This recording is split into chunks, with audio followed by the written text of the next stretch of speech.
Nais ko po sanang gamitin ang pagkakataong ito upang pasalamatan sila. Lubos ang aming pasasalamat sa mga magulang na naging unang kaagapay, uguro at sandigan namin. Lalong-lalo na sa aking ama na walang kapagurang nagsakripisyo at nagpawis para sa akin. Daddy, alam kong hindi biro ang iyong mga pagod. Ngunit unti-unti ko nang nasusuklian ang lahat ng mga yon. Pangako, mas lalo ko pang pagbubutihin. Upang sa bawat pawis mo, may katumbas na tagumpay na may aalay ko sa iyo.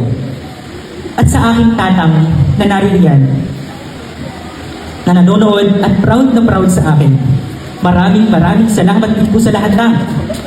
Sulit din po ang mga pagod ninyo na inilaan po ninyo para sa amin. Sa aking ina, na ngayon ay kasama ko sa aking pagtatapos, isang taon na hindi mo nasaksihan ang pag-akyat ko sa entablado. Ngunit ngayong araw, ipaparanas ko sa iyo, ma. Sa wakas, makikita mo na akong nakasuot ng toga, may hawak na diploma at magtatapos na may ngiti sa labi.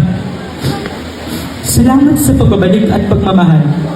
Naway, matupad ko na ang simpleng hiling mo, ang makatungtong sa entablado kasama ang isa sa mga anak mo.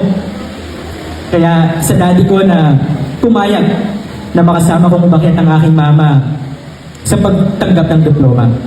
Daddy, simpleng regalo ko lamang ito sa aking nanay dahil maraming pwedeng mangyari sa maikling panahon.